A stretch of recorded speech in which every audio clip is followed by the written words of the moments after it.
Welcome to NTD News Today. I'm Kevin Hogan. Let's take a look at our top stories. Nearly 2 years have passed since the January 6th Capitol breach. Now Capitol Police say they have taken some big strides to ensure there's no repeat. We'll take a look. No pictures without a negative COVID test. Senators and their families have to prove they're not sick before attending a photo op when the new Senate takes over today. The NFL's Damar Hamlin in the hospital in critical condition. We bring you what exactly happened on the field and how fans are responding. 3 regions in the world will continue to see political and military tensions in the new year. We take a look at each of them and their latest developments. What's the real number of China's COVID-19 infections? Some experts give their own estimates, with the country's funeral homes and hospitals overloaded.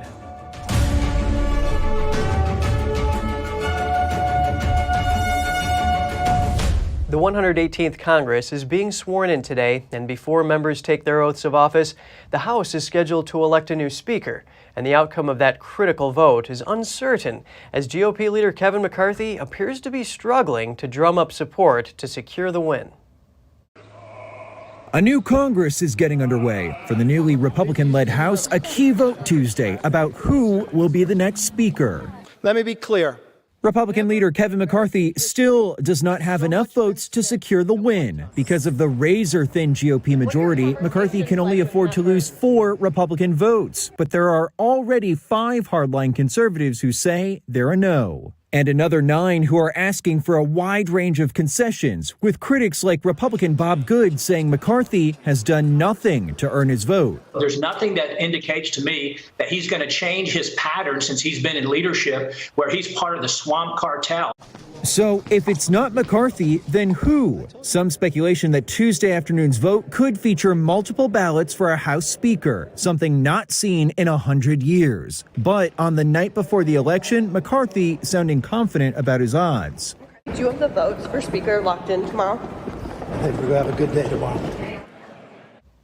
NTD is also live streaming the House Speaker election now on our website, ntd.com/live. U.S. Capitol Police have made over 100 significant improvements to security following the January 6th Capitol breach. However, they say there is still much to be done nearly 2 years after the incident. NTD's Daniel Monahan has more. Capitol Police Chief Tom Manger says the Capitol breach was one of the darkest days in the nation's history. He called it an event that forced security officials to question if such an incident could happen again. Manger says that clear improvements have been made through the hard work and dedication of more than 2,000 Capitol Police employees. Some of the improvements include new leaders from premier law enforcement agencies with an expertise in national security special events, intelligence operations, and physical security have been brought in. Planning for demonstrations and significant events now requires detailed incident action plans. New congressional legislation ensures that the Capitol Police Chief can unilaterally declare a state of emergency and call upon the National Guard. Significant equipment upgrades have been made to improve the department's readiness and protective capabilities. Specialized training has been expanded, civil disturbance unit capabilities have been increased, and a new intelligence director, Ravi Satkalmi, has been hired. Last year, the now retired Capitol Police's Inspector General Michael Bolton found numerous deficiencies in the agency's preparedness and response to January 6th, including failing to share intelligence. According to the U.S. Government Accountability Office, 114 Capitol Police officers were injured on the 6th. 4 people died from medical emergencies during the incident, and Ashley Babbitt, an Air Force veteran, was also shot and killed by a Capitol Police officer. Manger says an event like January 6th could be attempted again due to the polarized state of the nation. However, he says, quote, should the unthinkable happen, we will be ready. Daniel Monahan, NTD News. A new Senate takes over today, and with it comes a formal celebration. Vice President Kamala Harris has reportedly required senators and their families to submit a negative COVID test if they want to participate in a photo op. Here's the story. On Tuesday, the 118th Congress convenes for the first time and members are being sworn in. Vice President Kamala Harris also serves as the president of the Senate. She's requiring senators, their spouses, and guests older than 2 to provide a negative COVID-19 test before participating in a photo op. Harris's Director of Legislative Affairs sent out the requirements last week, reading in part, As you are aware, White House COVID-19 protocols require that anyone over 2 years of age who will interact with the vice president take a medically administered antigen test within 24 hours prior to interaction and receive a negative result. This policy applies regardless of vaccination status. At noon on Tuesday, Harris will administer the oath of office to the senators who won their respective races in last November's midterms. Family members and close friends of senators typically attend the swearing-in ceremonies. Participants in the ceremony could get tested Tuesday morning in a Senate office building or send results of a medically administered test to a White House email address before 9 a.m. Texas Senator Ted Cruz commented on the rule, tweeting, "This is nuts. About the only thing the VP does, especially in a 51-49 Senate, is swear in new senators." And with out-of-touch contempt, Kamala is insisting they all get tested before she's willing to do her job. Nope. New and returning senators take the actual oath of office from Harris in small groups, but they now have the opportunity to repeat the ceremony one-on-one and get a photograph with the vice president, which often includes spouses, children, and grandchildren.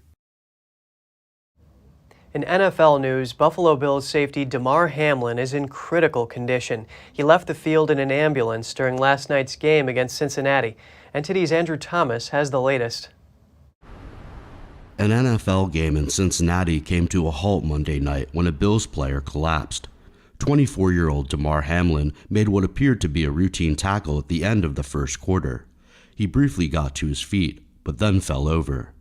Medical staff quickly attended to him while both teams took a knee. This is pretty much developing into what we think is commotio cordis. This is a traumatic injury to the anterior chest, and it has to happen at the exact time when the heart is getting prepared to beat again during that repolarization cycle. This is exceedingly rare. However, it's almost like getting struck by lightning. It's that rare. The game was postponed while an ambulance took Hamlin to the University of Cincinnati Medical Center. Fans from both teams stood outside the hospital waiting for news. Some held candles. Life's more important than a game, and people are more important than the game, and it's just sad. I hope he's okay. I know his mom is here, and Buffalo's praying for him, and whatever you believe in, like good vibes and positive energy towards them, and like hopefully he's okay. I mean, yeah, they need to care more about the player safety. They say they care about player safety, but they really mean that. Okay. And tonight they showed that they care about it, but it's just like, why does that happen? Why does that happen? So yeah. It's a big thing, but the game should go on. Some players were visibly shaken. Others had tears in their eyes. I think there's a lot of narratives going around, and a lot of people want certain answers, but like, this is a human being who has a family, and their well-being, his well-being is what's most important. Hamlin remains in critical condition. Andrew Thomas, NTD News. The suspect in the University of Idaho student killings arrived at a Pennsylvania courthouse this morning. During the hearing, Brian Kohberger is expected to waive his extradition back to Idaho. He is currently being held without bail. CNN reports that two law enforcement sources say investigators traced ownership of a Hyundai Elantra to the suspect. The car had been seen in the area of the killings. Also, the sources said Kohberger's DNA matched genetic material recovered at the home where the 4 students were slain in November. His public defender told NBC his client has a calm demeanor and expects to be exonerated of the charges against him.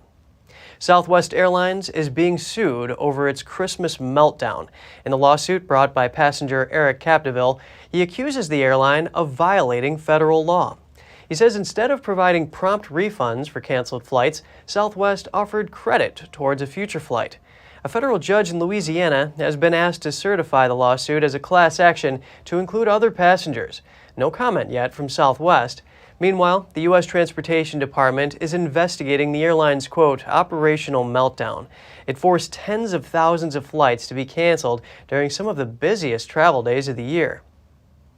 Sam Bankman-Fried, the founder of bankrupt cryptocurrency exchange FTX, is due in federal court in Manhattan today.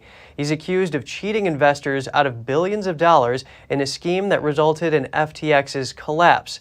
Bankman-Fried is facing 8 criminal counts, including wire fraud and conspiracy to commit money laundering. He's expected to plead not guilty. If convicted on all charges, he could face up to 115 years in prison. California has become the first sanctuary state in the country to allow children to undergo procedures relating to modifying their gender. SB 107 came into effect on January 1st. The policy allows for providing drugs and gender-related surgery services, or so-called gender-affirming care, for kids. That includes kids from states where such treatments have been criminalized or restricted. It also prohibits state courts from interfering in child custody battles over these treatments, and it bars compliance with any out-of-state subpoena seeking health information. That means data about people who come to California to receive so-called gender-affirming care. This applies if the subpoena relates to efforts to criminalize individuals or remove children from their homes for receiving such procedures. And in Southern California, a school district has banned critical race theory, or CRT. The vote came in the first meeting of the new board after conservative members were sworn in. The school board called CRT an ideology based on false assumptions about the USA and its population. They also condemned racism and said they desire to uplift and unite students by not imposing the responsibility of historical transgressions from the past. A new study shows the number of children who accidentally ate cannabis edibles in the U.S. jumped well over 1,000% in recent years. In 2017, there were about 200 reported cases of accidental edible cannabis exposure among kids under age 6. By 2021, there were more than 3,000 cases. The surge in exposures was reported in a study published today in the journal Pediatrics. The first states legalized recreational marijuana in 2012. Since then, availability of edibles has expanded within those states and others. It's currently legal in 21 states. Kids were also home more often during pandemic lockdowns. And just ahead, a court rules that wearing a Maga hat is free speech after a teacher is challenged about wearing one by school staff. We have that and more after this break.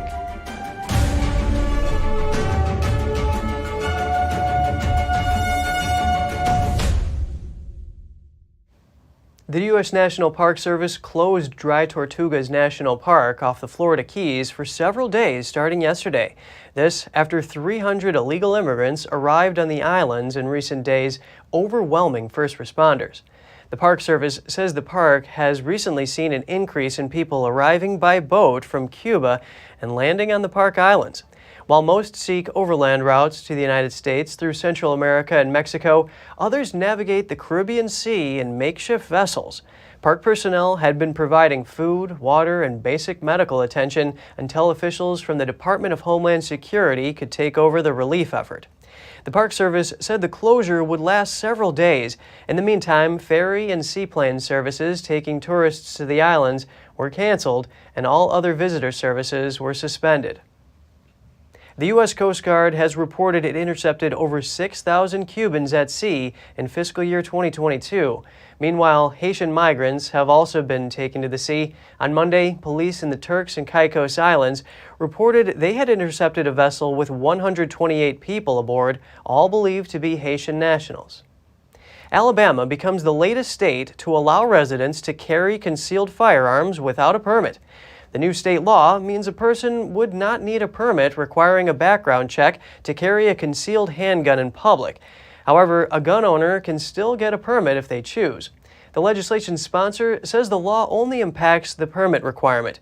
He says it's not going to change who can and cannot carry a gun, and that people who are still prohibited will remain so. The law was introduced unsuccessfully for years. As of April 2022, the National Rifle Association stated there are 25 U.S. states that allow concealed carry without a permit. A Pennsylvania police chief fatally shot, another officer wounded. The suspect also killed after a foot chase. Here's what we know. The officers were shot blocks apart in Breckenridge, a town northeast of Pittsburgh. The Allegheny County Police Superintendent said the suspect carjacked a vehicle, and when Pittsburgh detectives later spotted it, he fled. The suspect crashed the vehicle after a car chase. He then ran away on foot and fired at the pursuing detectives. They returned fire and killed him Monday evening. Police say the second officer was wounded in the leg and is expected to survive. Authorities identified the suspect as 28-year-old Aaron Lamont Swan. A U.S. appeals court has ruled that a teacher who wore a Make America Great Again hat to school was engaging in constitutionally protected free speech. Washington State science teacher Eric Dodge wore the hat during teacher training sessions in 2019. He would take it off before entering buildings, but kept it nearby. Principal Caroline Garrett told Dodge on the first day to use better judgment. On the second day, she allegedly called the teacher a racist and bigot before telling him to bring his union representative the next time they spoke. Dodge filed a lawsuit claiming constitutional violations. In response, Garrett said she was motivated by a desire to prevent disruptions at the school.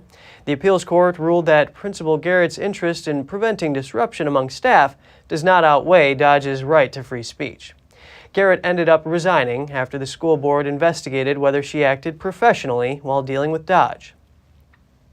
A potent winter storm that turned deadly in California now threatens other states.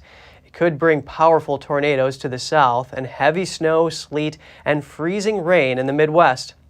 In Texas, Governor Greg Abbott activated state emergency response resources Monday. Severe weather and flash flooding are expected in parts of his state. In preparation, the National Guard has been put on standby, along with the State Department of Public Safety and the state's Public Utility Commission. Also, a state urban search and rescue team has been placed on standby. The governor is urging Texans to heed the guidance of local officials and remain weather aware. Another major storm system is expected to blow into northern California on Wednesday. That follows strong winds and rains that caused serious damage in Sacramento on New Year's Eve. Footage filmed by Sacramento resident Andrew Hugan shows enormous trees uprooted by the storm, blocking roads and crushing houses and cars. The National Weather Service warns the impact of the next storm could be brutal and will likely include flooding, downed trees, power outages, and the likely loss of human life. Residents in the Bay Area were advised to prepare for power outages or road closures that could last several days. A 4-year-old girl, a 9-year-old boy, and 2 adults survived after their car plunged off a Northern California cliff. The area along the Pacific Coast Highway is known as Devil's Slide.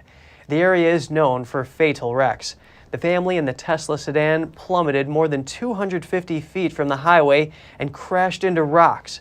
Authorities say it appears to have flipped a few times before landing on its wheels, wedged against the cliff just feet from the surf. Devil's Slide is a steep, rocky, and winding coastal area about 15 miles south of San Francisco. Crashes there rarely end with survivors. The victims were initially listed in critical condition, but all 4 were conscious and alert when rescuers arrived. Crews set up a rope system from the highway to lower firefighters down the cliff. Expecting to recover bodies, they were glad to carry out a rescue operation instead. The number of new U.S. citizens is way up. According to Pew Research, officials swore in nearly 1 million immigrants during the last fiscal year. That's the 3rd highest number ever. One of the reasons is because many naturalizations were held up during the COVID-19 pandemic. Also, more people who have lived in the U.S. as legal residents for years are becoming citizens. Some of them say that's because they're worried immigration policies might make it difficult for them to stay if they don't. Right now, there are about 670,000 naturalizations pending. And coming up, we delve into the discrepancies surrounding China's COVID data amid the outbreak and what the real virus death toll is there. And we hear analysis on the Chinese regime's virus control strategy. And nations around the world are mandating COVID-19 tests for travelers from China amid surging infections in the country. We'll have the details soon when we return.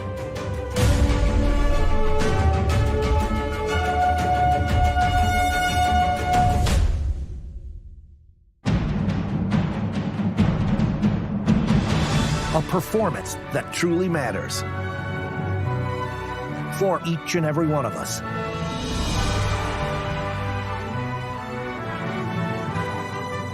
This is what you've been waiting for. See it at least once in your lifetime. Get tickets now at shenyun.com. The Fixture Pioneer, CGM. Professional AI intelligent fixtures. All-round integration of 4 systems. high precision, high durability, high quality, 2 micrometer repetition accuracy, more than 80 patent certificates, ISO 9001 approved. Precision clamping to meet your every need. CGM has it all. Pride of Taiwan, CGM.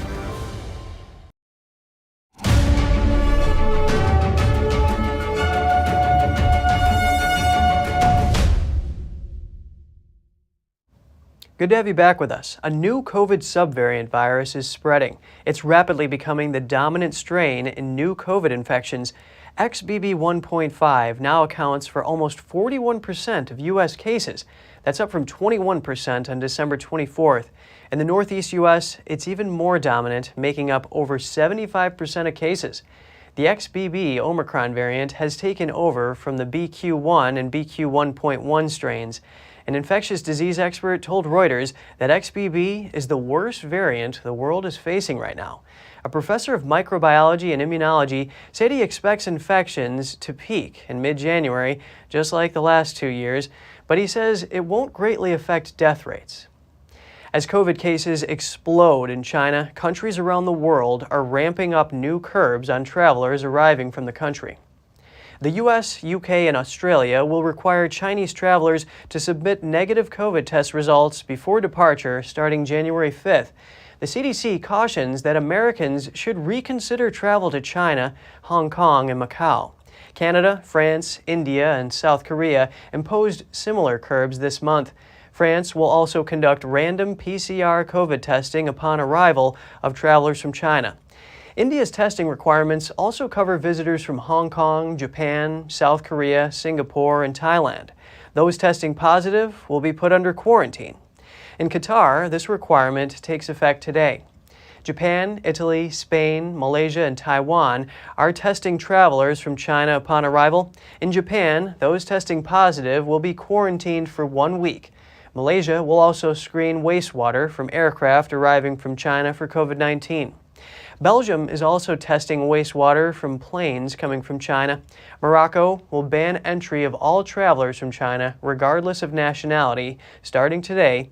And today, the European Union is holding a crisis response meeting to determine whether entry curbs should be imposed across the 27-nation bloc. COVID cases in China are rising, but how many are infected? Funeral homes are reportedly working overtime. NTD's Ellie Hart reports. Just how many in China have been infected with COVID-19? Right now, there's no official tally, but some Chinese experts are putting together their own estimates and projections. China's top health body has stopped updating daily infections. Authorities also no longer mass test the public. 2 Chinese experts put the infection rate in Beijing at around 80%. One of them is a former top scientist at China's CDC. The other is a member of China's highest-ranking consulting institution in science called CAS. Outside Beijing, infection rates in many big cities have hit 50% and are estimated to jump even higher. That's according to infectious disease specialist Zhang Wenhong. Based on these estimates, an article that's widely circulating inside China is putting the nationwide infection rate at 40%.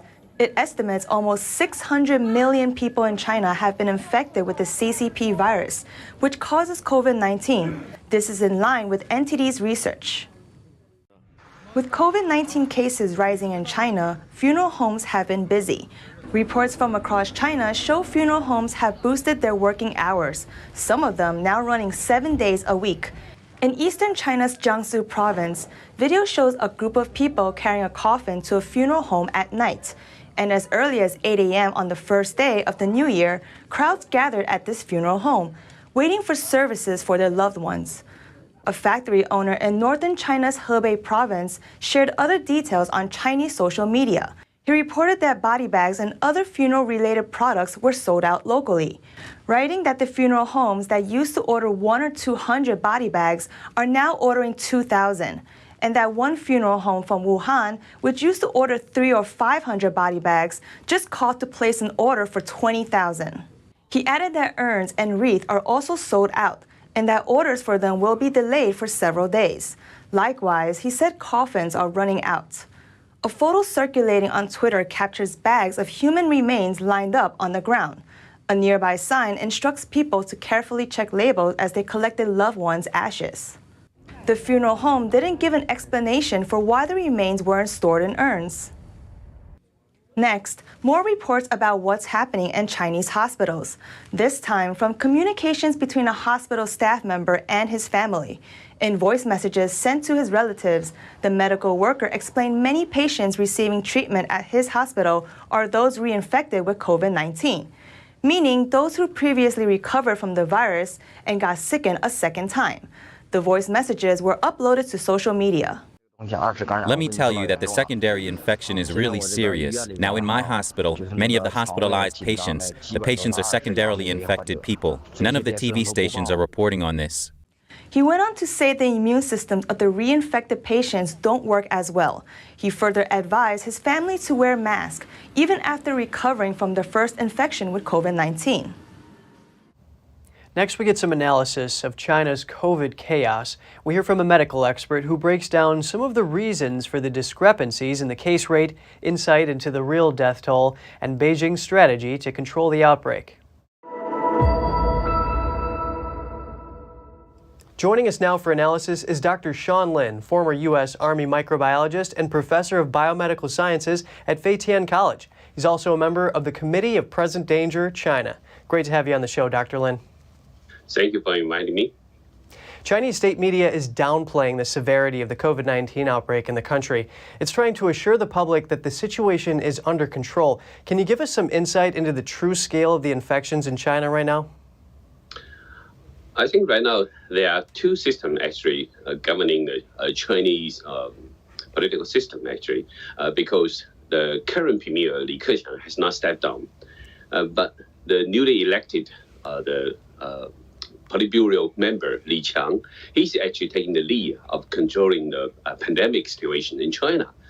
And so it's weird. And Li Keqiang, the current premier, is actually more down to the earth. So sometimes you see some data has come out of the system, like, for example, China's top experts on pandemic controls. Zheng Guan actually mentioned in Beijing alone, he estimated 18 million people already got infected.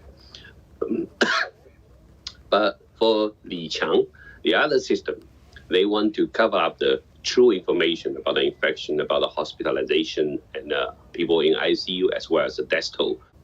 Thanks for explaining the discrepancy between some of the numbers that we're seeing. Now, since the early days of the COVID-19 outbreak, the Chinese regime has been criticized for underreporting its death toll due to the virus. China's official total number of lives lost stands at just over 5,200. To put that in perspective, that's over 200 times less than the U.S., which saw over 1 million deaths. What can you tell us about the real death rate in China right now? It's totally a number that no one can believe right now, because even in Beijing alone, many of the crematories can have about 400 deaths per day. And so in Beijing alone, it can be 5,000 people died in one day alone. So the government data is actually a joke. So I think the reality is much worse than the world have been seeing through Chinese government's data. And I think actually in January or even in February, we still will see a very high peak of the death toll coming out of China, the real number. Yeah. That is really sad that it's that high, or according to what you're saying. China has abruptly loosened virus restrictions that were in place for much of the pandemic. In light of this, what is the CCP doing to handle this infection peak? So basically, CCP adopting a total different strategy compared to zero COVID policy. They actually encourage people to get infected. So actually nowadays you see in China, they allow many places to host huge events for New Year celebrations. You see tens of thousands of people gathering together for celebrating the New Year's. So they actually encourage people to get infected. It's so-called to get herd immunity as soon as possible. It's interesting that they would try to go for herd immunity now at this stage, is it not? You basically push many people to get severely infected, and many people will end up in ICU or died. And the government did this at a time when China is in a very, very poor shortage of the even antipyretic medicines. And so many people will die because they cannot access to medical treatments. And so this is very, very huge disaster. It's very good to have an update from you. Dr. Sean Lin, former U.S. Army microbiologist and professor of biomedical sciences at Feitian College, thank you so much for your analysis today. Thank you. Coming up, a Ukrainian attack on New Year's Eve killed a large number of Russian soldiers. It's one of the deadliest strikes yet in the war. The latest on the European Union-Qatar corruption scandal, the European Parliament is waiving the immunity of 2 of its members. That and more here on NTD News Today.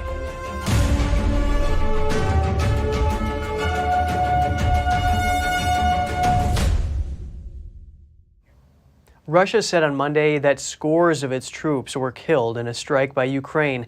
They were allegedly housed near an ammunition dump. Here's more. Eyewitness video purports to show the smouldering remains of a building that housed Russian recruits in Ukraine's occupied Donetsk province.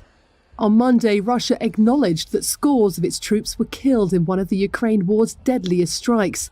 Rockets reportedly hit the recruits in Makivka just after midnight on New Year's Eve. The strike prompted Russian nationalist bloggers to call for commanders to be punished for housing soldiers alongside an ammunition dump. Russia's defense ministry said 63 service personnel were killed. Ukraine's defense ministry had said as many as 400 had died. The air war intensified over the New Year holiday, with Moscow launching an unprecedented third straight night of strikes on January the 2nd. Ukraine said it had shot down all Russian drones in the wave of attacks which targeted cities including Kyiv, hundreds of miles from the front lines. It marks a change in Russian tactics after months in which Moscow usually spaced out such strikes. Russia has turned to airstrikes since suffering humiliating defeats on the battlefield in the second half of last year.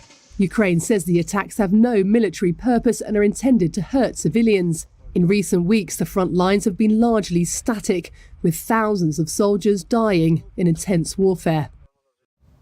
In 2023, political and military tensions will remain high in parts of the globe. Let's take a look at 3 geopolitical battlegrounds where major conflicts are taking place or are likely to take place. The war between Russia and Ukraine will enter its second year in 2023. The leaders of both countries addressed the war in their New Year's speeches. Ukrainian President Volodymyr Zelensky said on December 31st that he wishes for victory in 2023. I wish one thing to all of us now, victory, and this is the main thing.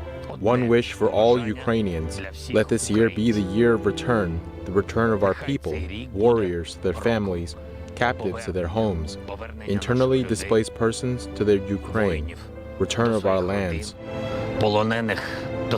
Meanwhile, Russian President Vladimir Putin used his own New Year's address to rally the Russian people behind troops fighting in Ukraine. This has been a year of difficult, necessary decisions, of crucial steps towards Russia's full sovereignty and the powerful consolidation of our society. It was a year that cleared up many things. It clearly separated courage and heroism from betrayal and cowardice. Putin also promised a Russian victory in the war. Now, turning our attention to Asia, there are 2 geopolitical battlegrounds in the region with rising tensions. North Korean leader Kim Jong-un called for developing new intercontinental ballistic missiles and a larger nuclear arsenal in the new year. That's according to North Korea's state TV.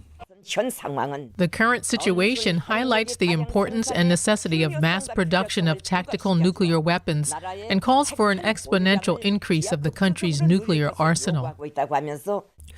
North Korea launched 3 short-range ballistic missiles on December 31st, and in the early hours of New Year's Day, the regime also fired another ballistic missile that fell into the Sea of Japan. The Japanese government filed a diplomatic protest. In the last year, North Korea's repeated missile launches have gravely raised tensions on the Korean peninsula and regionally. North Korea's series of provocations threatens the peace and security of Japan, the region, and the international community, and must not be tolerated. Over the course of 2022, North Korea conducted an unprecedented number of missile tests. The president of South Korea said on Monday that his country is discussing possible nuclear exercises with the U.S. And remaining in Asia, The Taiwan Strait is also a geopolitical battleground brewing with tension. In her annual New Year's speech, Taiwanese President Tsai Ing-wen called for communication and cooperation with the Chinese regime.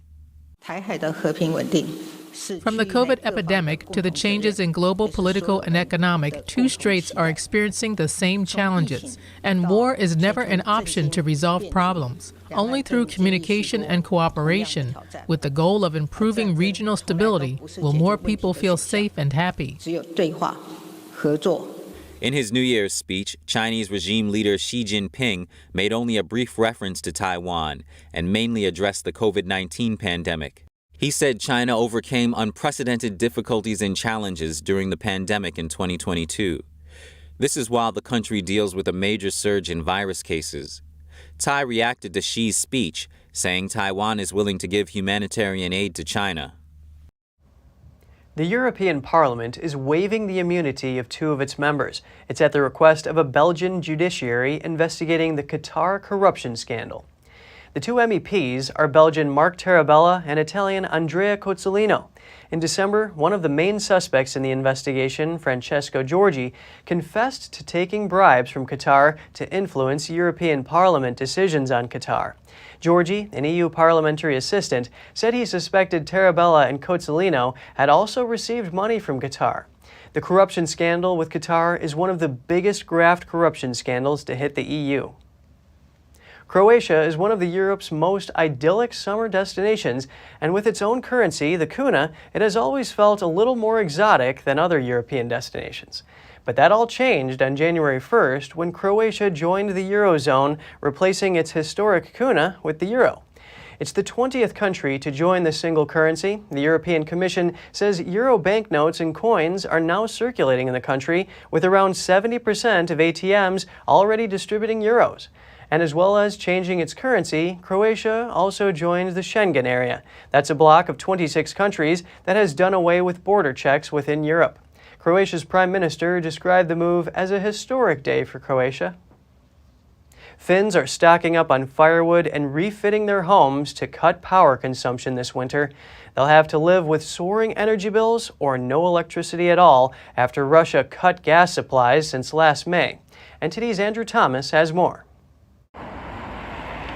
Russia terminated Finland's power and gas supplies in May, a few months after invading Ukraine. The relationship between Russia and Finland has remained tense. Moscow has repeatedly warned Helsinki against joining NATO. But in July, NATO's 30 allies agreed to steps for Finland and Sweden to join. This is a good day for Finland and Sweden, and a good day for NATO.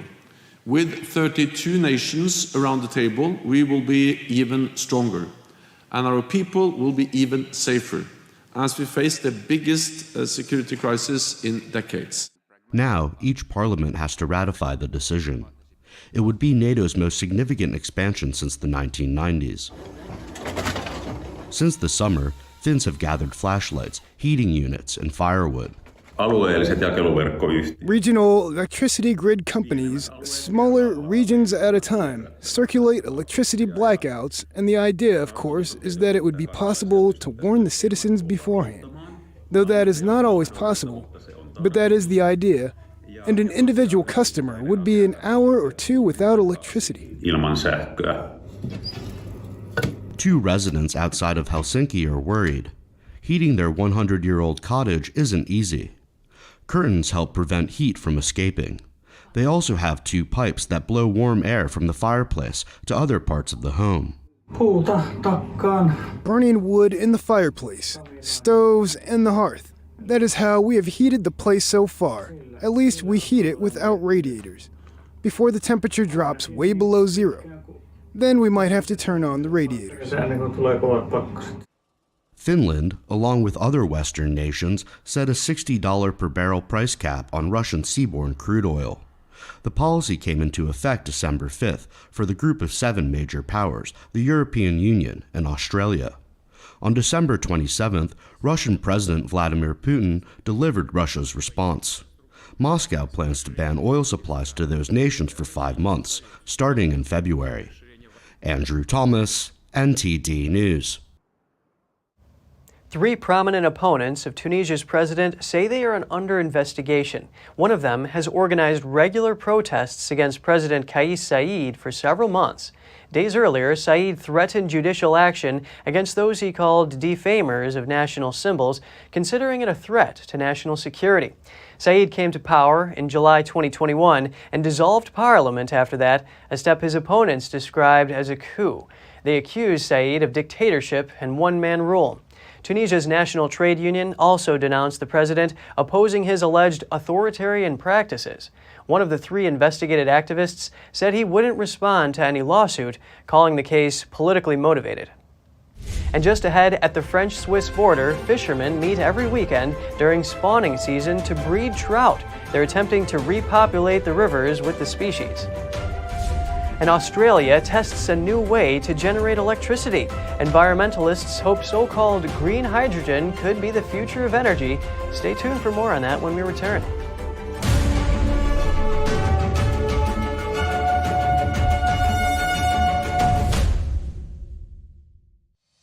We're entering an unprecedented period of economic turmoil.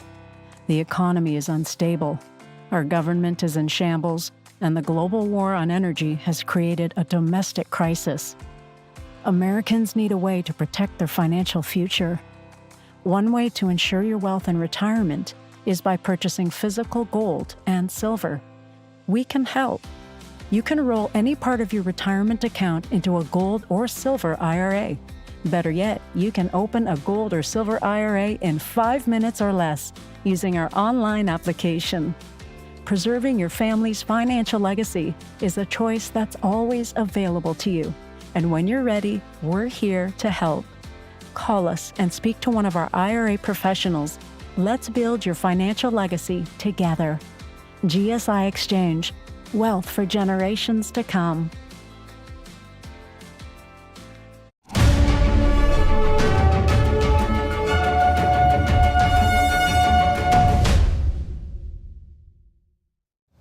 Welcome back. At the French-Swiss border, fishermen are noticing a decrease in trout populations. To restore their numbers, the fishermen meet every weekend during spawning season to breed them.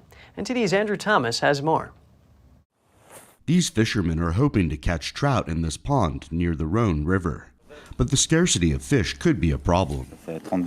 I've been fishing in this area for 32 years. Before, we used to have a lot of trout in our rivers because there wasn't the dam in Switzerland that drains its water every 2 years, and the big trout used to swim upstream to spawn in the streams. For trout to reproduce successfully, they must find calm waters. From November to January, they travel from main rivers to smaller streams further up. There they can find the right conditions for spawning. In this fish farm located next to the Swiss border, an organization is attempting to repopulate the rivers with trout. This year, we have spawned approximately 150,000 eggs that will be redistributed in the streams as unfed alevins, and this is very important. Then we will release bigger alevins of 5 to 7 centimeters in areas we choose where they will be most protected. Alevins are newly spawned fish that have broken the outer layer of the eggshell. To breed the fish, they mix eggs from the females and milk from the males in basins of water.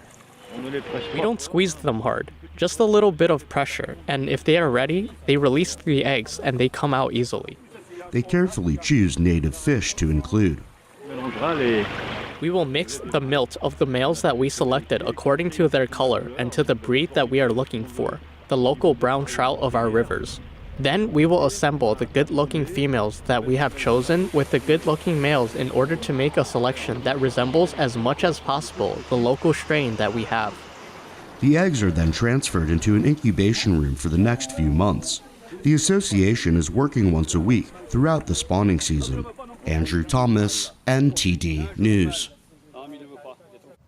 Nearly 4 out of 5 new cars sold in Norway in 2022 were battery-powered. However, some in the industry are voicing concerns about whether sales will keep up after the end of some generous subsidies.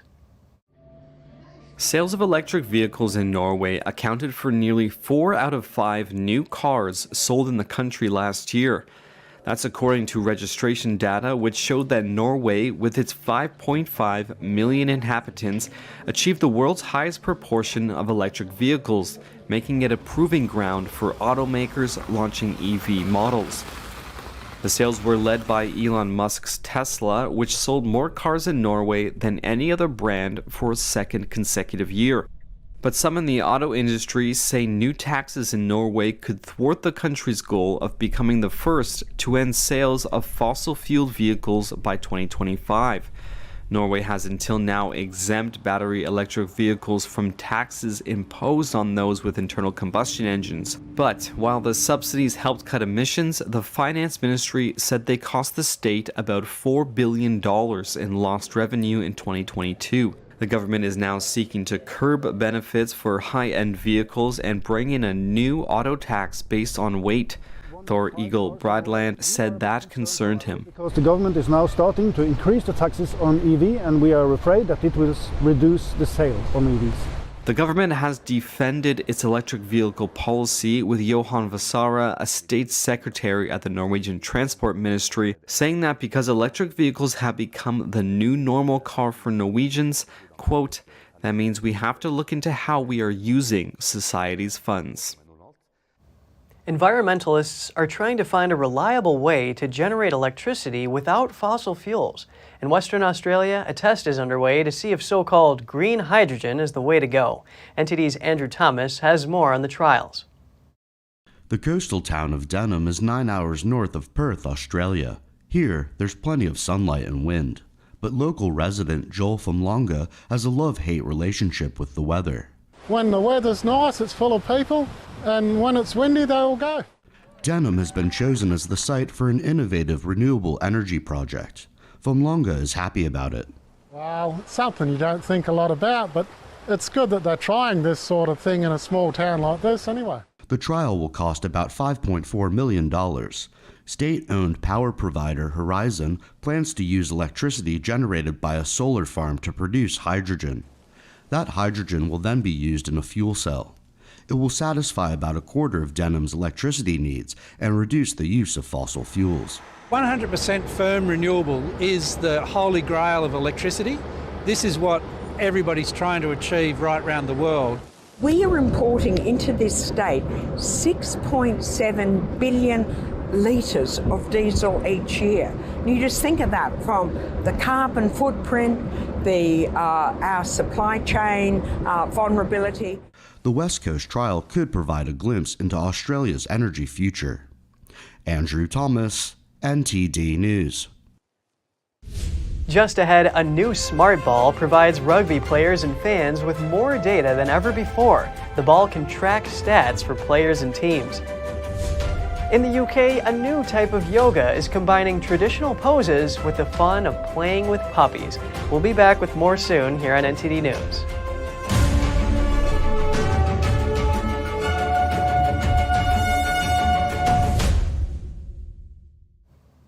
A new smart ball is giving rugby players and fans more data than ever before, live and in real time during a match. NTD's Andrew Thomas has the details on its capabilities. Sports data firm Sportable and sports equipment company Gilbert have made a smart rugby ball. It communicates with wireless beacons around the field. The ball can reveal player and team stats like kick distance, pass distance, and territory gained. You know, as a player, I was constantly looking for various ways of understanding myself better, understanding the environment that I was involved in a bit better, and that I was able to make much better decisions much quicker. And I think through insights, through data. Habana is an ambassador for Sage, the business software company that is an insight partner on the Smart Ball project. The GPS transmitters track the ball 20 times a second. It can produce live graphics of exactly what is happening on the field. It has a microchip inside that allows incredible insights and data to be relayed in real time, not only to audiences around the world, but to coaches, to teams, to players, and it gives some valuable insights into everything that is happening on a rugby field in real time. Players, coaching staff, and commentators are all able to take advantage of the data. The technology could also help end disputes. It can potentially help referees decide whether a ball was passed backwards or was it passed forwards? Did the momentum of the acceleration of the player mean that the ball traveled forward but was passed backwards? How quickly rucks develop, how high a scrum off, for instance, kicks a ball. The microchip weighs around 0.3 ounces and doesn't affect the performance of the ball. Andrew Thomas, NTD News. A new type of yoga is sweeping across the UK. What's unique about it? The poses must be executed with puppies around. Puppy yoga aims to combine the spiritual and physical benefits of yoga with the mental boost of playing with adorable puppies. Each session lasts 75 minutes. There's some time to get to know the puppies before the course begins. Typically, the canines just play around or sleep through the whole session. But participants say their goal is never the yoga poses themselves. One yoga instructor explains the appeal. It's hard to focus because obviously they're adorable, so you can't not look at them. But also the little nibbles that they give you, or maybe they're climbing on you, is sometimes a bit of a practice, but it's a beautiful practice. Be self-aware more than anything. But overall, it's really fun and games more than anything. It just made me feel like all warm and yeah, they're just so cute. Yeah, and I just feel really energized now. Puppy yoga started in Liverpool in April, but has quickly spread to Manchester, Leeds, and Birmingham. The levels are geared towards beginners, so everyone can join in the fun. And it's not just good for the human participants. The program also works with local dog owners or breeders to build a store window for dogs looking for new homes. The animals may also meet their potential owners directly during the sessions. An Atlanta area real estate agent who is not a professional golfer was recently invited to play golf's most prestigious event, the Masters. Scott Stallings says he received a package from Augusta National Golf Club with an invite for this April. He quickly realized it was a case of mistaken identity. The package was intended for a different Scott Stallings, who is in fact a pro golfer. The realtor reached out to the golfer via Instagram to let him know about the oversight, much to the relief of Stallings, who was eagerly awaiting his first Masters invitation since 2014. Okay, Scott, why are we at the UPS store? Because I'm having to send my invitation to play at the Masters back to the other Scott Stallings. Oh, I'm sorry. I tried. I'm sorry. That's okay. To save the day, the realtor took the invitation to a local shipping store and mailed it to the three-time PGA Tour winner. Keeping your hormones in balance is important for both men and women. Let's look at some natural ways to balance them. Here's Gina Marie with Strong Mind and Body.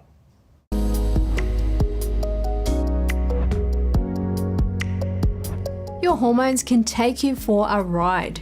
Men often worry about low testosterone contributing to fatigue.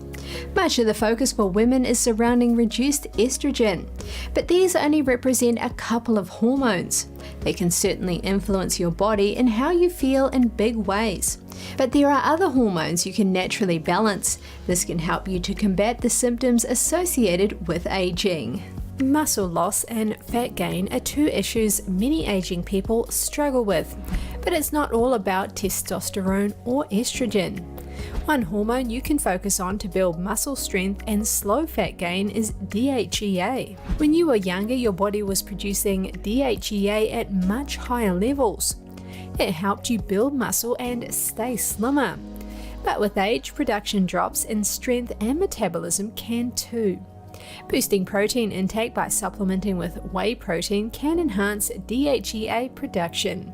This can help to slow muscle loss and fat gain. About 4 tablespoons per day have been shown to help. Another hormone that drops with age is serotonin.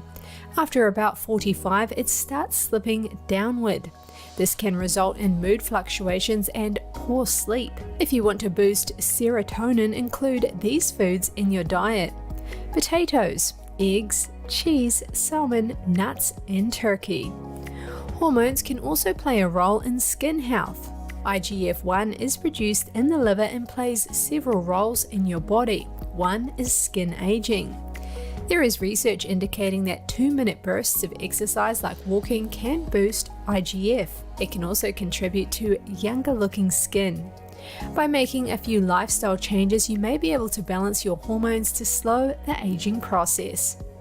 Using diet and activity can help you to offset naturally reduced hormones.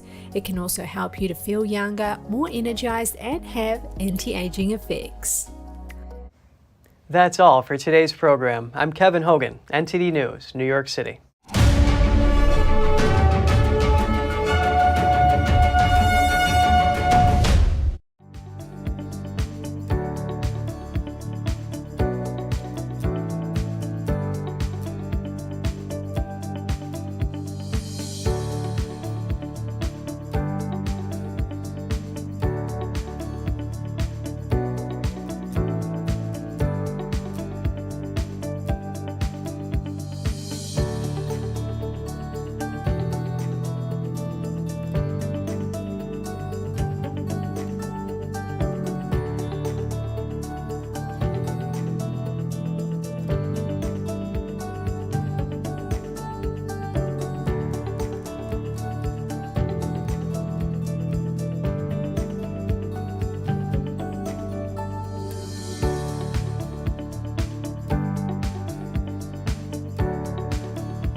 Thanks for watching us on YouTube. Did you know YouTube only keeps selective videos on its platform? So if you want to make sure you get the full picture, just subscribe to our newsletter.